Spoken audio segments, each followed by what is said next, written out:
Hello, so today I want to talk a little bit more about set 16. So this is kind of continuing on yesterday's discussion of reacting to the initial drop of set 16.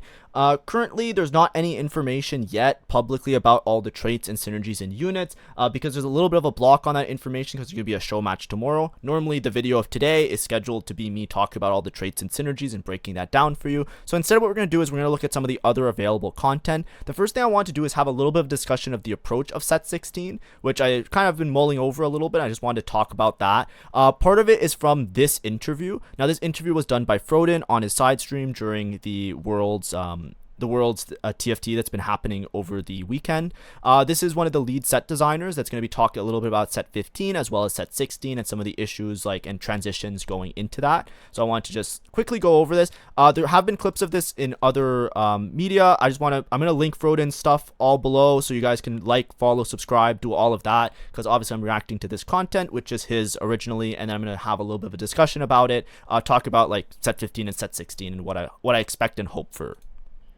What are the things that you guys have learned going to set 16 that you're really excited to apply? Because I think what a lot of people want to know is, what have we picked up from set 15 and some of the even going back to set 14 and whatnot, and how are we applying that to make set 16 the best set ever? Because I think a lot of people feel is it safe to trust and love again in TFT? Because I think a lot of that has been a little bit tumultuous in the past couple months. Yeah, I agree. This is a set where we need to make sure players feel like they trust us, right? This is the time to earn player trust. So, okay, lots of answers to this. I mean, we're obviously thinking about this stuff all the time. For one, we're really trying to push flex play in this set. Okay. The 5 costs are all very flexible. There's a lot of 4 costs. Obviously, the set is just much larger, which should lead to more diverse endgame states and just naturally a larger variety of comps. That's a big one we're pushing. Lowering the complexity. There's very few hidden mechanics in set 16 as compared to power-ups. And also reprints. This is a set 14 lesson. Okay. Players... okay. Yeah, I'm going to pause it there. Please go watch the entire interview. We're going to look at another snippet a little bit later. But basically it just talks about reprints and how there was a big issue with reprints in set 14, but set 15 had an equal number of reprints, but it's just a matter of choosing which reprints are the most fun. So for example, set 16 has a reprint of Tom Kench, which a lot of people liked. But anyways, I'm just summarizing a little bit. But please, like I said, go support the original content and watch that video if you want to see more. One thing I want to talk about is earning of player trust, right? A big part of this, you can hear a lot of people. I also said many times, I don't really trust the devs anymore because there was a lot of problems with the last set, right? Not only were there bugs, there was things where bugs were poorly communicated, whether they were fixed or not. Patch notes were wrong. I bring that up all the time. That's to me, the worst part about everything. If I'm reading patch notes and it says, hey, this unit's AP damage is this, and then I look in game and it's a different number, that is unacceptable to me. Those things were obviously issues that made set 15 particularly frustrating for someone like me, especially in the content TFT guide kind of space. Them talk about earning the player trust is really nice because obviously it means that they're at least acknowledging that that was an issue, and them acknowledging an issue is enough for me, right? That obviously, I'm not going to be negative. I'm not going to criticize the devs in any way, shape, or form, because if you guys actually acknowledge the problem, an apology or move forward with it, then I have the hope that it will continue to move forward in such a good way. So that's a great plus. I'm really happy that that is something that's being communicated forward. Additionally, they're talking a lot more about flex play. This was one of the major concerns I had for the dev drop, which I expressed in the dev drop. So obviously, I don't want to be Debbie Downer, but when I looked at the dev drop, one of the big concerns I had was how flexibility was going to work. So looking at the original drop, we saw stuff when they were showing the Yordles, and it was this progression of if you play certain amounts of Yordles or if you do certain mini tasks in the game, you then unlock more units. That's a big part of set 16, is that you unlock these extra units by which there will be lots of extra units to then add to your board. To me, when I look at something like this, or if I looked at some of the other trait synergies, there was the Thresh, where it's you slowly accumulate these Boko dollars or whatever you want to call them, fake currency to be able to afford this Giga Thresh unit that will then be the final key to your insanely strong Shadow Isles board. When I was looking at stuff like that, I said to myself, this doesn't look like it's really flexible. Now, maybe the examples they showed weren't the best examples of flex play, but to me, it looks like you're more likely committing towards a certain line, and then getting the unlocks that are associated with that line in order to create your final board. So it makes it feel like there's, at least to me on glance, I was worried that that like stage 3, stage 4, like those type of things would be very rigid in terms of like unlocking the correct unit. Now we're gonna see how it actually plays out, but something they did talk about are flexible 5 costs. When you have 5 costs that are very interchangeable, it often does promote flex play. So if you have these really powerful, strong chase units that you can just interchange onto a board, that is something that is really helpful. And also talked about 4 costs, having the approach of 4 costs and 5 costs and having like a level of interchangeability is something that's really important. That's something we didn't see in set 15 that much. Now part of set 15, there's other problems like the fruits and other things that really make it a little bit more narrow in terms of how it's optimized. But like what I'm hoping for with set 15 is something, set 16 is something like we saw in some previous sets. This was something that was somewhat common. I remember in set 11 you kind of did this sometimes. I remember in set 10 it was particularly common with some of the flex lines, but like sometimes you can have a meta or you can have a set that's designed in such a way that you can have interchangeable backline units or interchangeable frontline packages, right? So something like Bastion on set 15 is the closest example to this. But for example, if we have something like Bastions, and I'll just put a full Bastion frontline here just to make it a little bit easier to see. Right now, we kind of see only certain boards work with it. There is a level of flexibility, right? You often play Twisted Fate, then you can also play your Seraphine, and in some cases you can also fit in Gwen because she shares some of the synergies. This is something that's like a little bit flexible with Bastions on level 9. Then of course you can play Braum and Volibear. Volibear is an edgelord, so he can fit in. These are the type of flex boards, but obviously all of these boards are kind of tied towards like a level 9 board. What we don't see on the current set is some of the traits or some of the units kind of fit in really nicely with lower synergies. Like for example, if this set had a spot where Yuumi was particularly strong as an individual unit, then something like this board where you're playing Battle Academia, just 3 Battle Academia, and playing like a 6 Bastion board would give you like a flexible line. You can just commit to the idea of playing around your early Bastion units and then playing something like this. In PBE, we saw snipers being really common. This was something that basically was good in just the beta, and then after the beta, it got nerfed and it was never good ever. But playing like Bastion snipers, where this frontline synergies could line up with some of the backline synergies, was really common in PBE.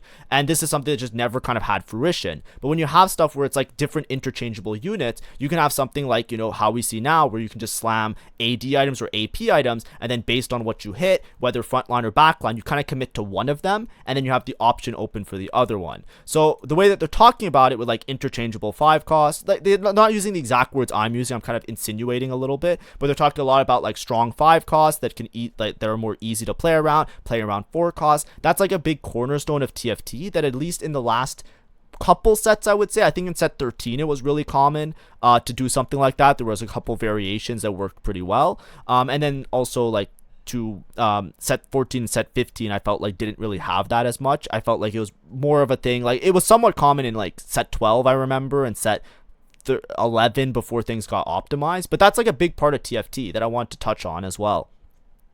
One thing I didn't really mention or talk about too much in the original drop video was that you have to understand that with TFT, things get optimized, right? There are stats, there are top comps, there are things where eventually there will be a comp that is slightly stronger than the other, right? Now, when they talk about flex play and different end board states, that's the part where I don't really buy it that much towards like the end. Because like the way I look at it, right? Of course, like there's like, you know, the middle ground, right? There's obviously like you start the game, you can play anything, it's really fun, and then like, you know, you start to get better and better. When boards get more and more optimized, if something is like 1% better, like even marginally better, if there's one board that is like strong enough to beat the other boards, then a lot of times that's the board that you just end up going towards. And that's a little bit my fear towards set 16, that they're trying to talk about like making all these different board states, but a lot of it comes down to the strongest units in the game, and if there's enough different strong units that makes it viable to play those other boards, which I'm assuming they will have. But I'm saying, like, you know, I wouldn't be surprised, and I don't want this to be a knock on the end state of the game. Like, I think a lot of people, like, you know, they're talking about flexibility. I'm assuming there'll be some level that's more flexible than the previous sets, but even if the game ends up being something where, like, you know, particular high cost units are like the meta units that you end up playing around. So, you'll play a mid game, you'll try and fit in some sort of, unlock condition to unlock the broken unit, and then you will play those broken units. I think that's what's going to end up happening, and then the end boards might end up looking very similar towards like the middle or end of the set. And like I said, I don't even think that's a bad thing. I think that's just the nature of TFT and optimizations, but it's something that I'm hoping doesn't happen too early in the set, and a lot of that comes down to, once again, balancing, which is up to the devs to just kind of earn the trust of the players and do a good job like this time around, right? One thing that I will say, it's a discussion that I had on stream. I was going to clip my stream originally, but then I decided not to. But on stream, I talked a lot about the balancing of the units, right?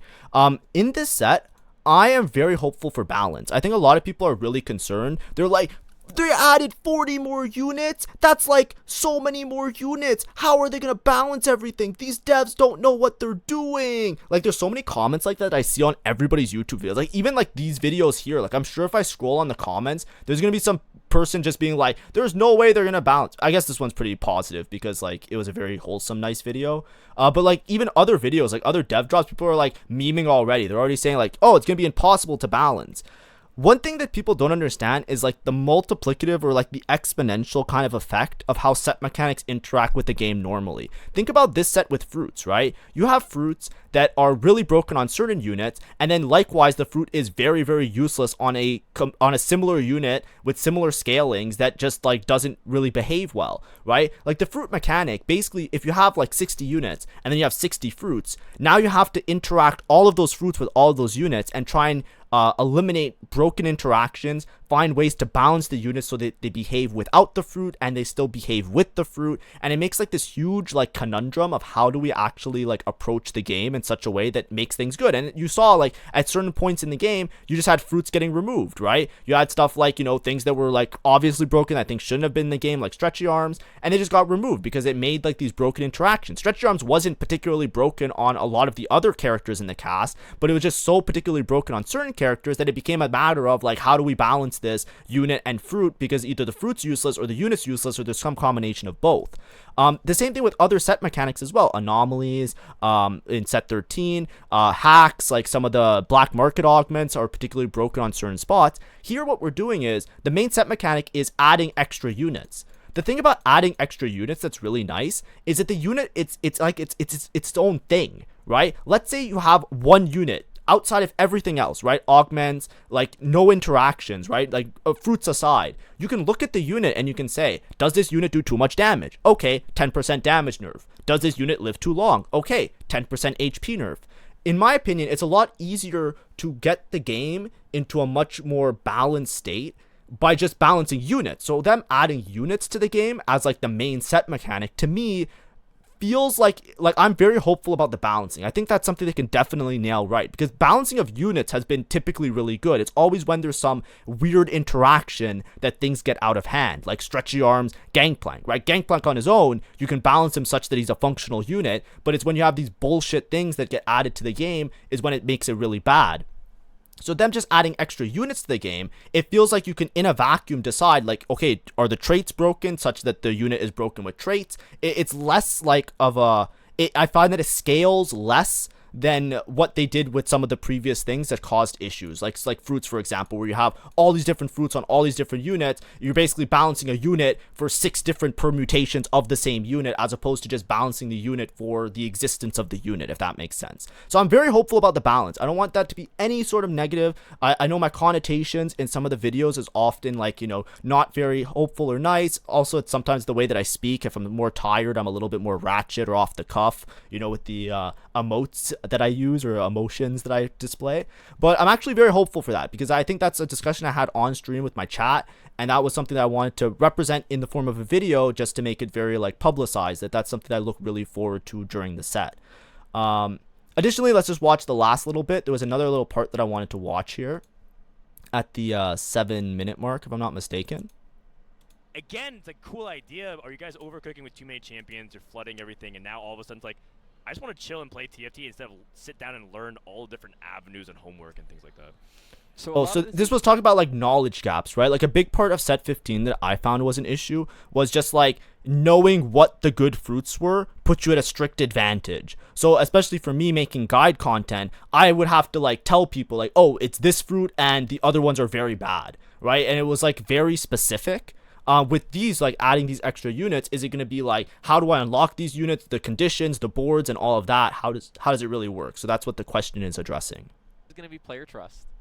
Most of the unlock conditions are very natural. If you want to play Bilgewater Vertical, you will find the Bilgewater champions relatively simply. Especially for stuff like, I'm trying to think of a good one. Is there an easy example of like an unlock that's natural? You're saying you will get it naturally, but give me an example. I'm looking at the ones we announced in the dev drop. Okay, Graves, right? Yeah. You get Graves by itemizing Twisted Fate. Okay. You generally want to be itemizing your champions. It's normally good in TFT. I don't know if you ever watch chat when they give Yeah, so they're basically just talking about like unlock conditions. They're saying that like obviously there's the trust aspect that we have to just trust that the devs are doing their jobs correctly or not. I don't want to say it that way. That sounded a little bit mean. I mean like you have to just trust that like it works in a much better workflow than it did in set 15 because there's obviously workflow issues that made set 15 a lot worse. So we just gotta trust, right? And I think that's fine. I right now don't have that trust. They'll have to prove it to me on like day 1 of set 16 type of beat, right? I'm hopeful. I will give them the benefit of the doubt, but they still have to prove it and earn it back because they did lose a lot of my trust, at least with the way that set 15 was approached. But they're saying that like it shouldn't, like this is more for like the beginner players, which makes me really happy that it should be like natural unlock conditions, because that's a big concern for me making guide style content. Because like, you know, of course me, like I'll just memorize everything anyways, no matter how complicated it is, I'll just learn it. But I think if you're somebody who just tunes into TFT and tunes out of TFT, you want these units that follow the certain traits or follow the certain like game flow path to be naturally occurring, if that makes sense. And I think that that's an important aspect, and I like the way that they're approaching it as well. Lastly, there's a couple other things. We're just going to do all the loose ends now. So there's a couple shorts here that we can look at. So this is one that I haven't watched yet, so we're going to see what's up with it. The artifact printer is back. After each fight, Orn makes progress towards creating a powerful artifact item. Items equipped grant bonus health and mana regen. Artifacts grant double. Orn summons an elemental that chills enemies as it travels towards it, then headbutts it to redirect and stun enemies in its path. Want to see the world burn? Okay, too far. How about just the entire enemy board? Annie erupts the entire battlefield, burning and dealing damage to enemies over the next 45 seconds. Wait, that's the whole fight. After her first cast, she swaps to launching smaller fireballs at her current target. Annie's Dark Child gives you timbers that can be placed and itemized separately. The artifact printer is... Alright, so this part, I didn't watch it before, but it does bring up another discussion I wanted to say. Remember when I was talking about, like, multiplicative things, like how the fruits were really hard as a set mechanic because you're adding a bunch of fruits, and then there's, like, an existing amount of units, so there's many permutations. It's hard to, like, you know, figure out how to balance everything in a good way. One problem with adding a bunch of extra units in the game is that there's going to be more broken artifact interactions, right? You might have Exodia, right? There might be a, you know, 7 cost that they mentioned that is broken with a certain Orn artifact, right? Maybe, you know, Silas is broken with, I don't know, what's a Silas item? I don't play League. He's like AP usually. Let's say like he's broken with this item because he gets a bunch of shielding, right?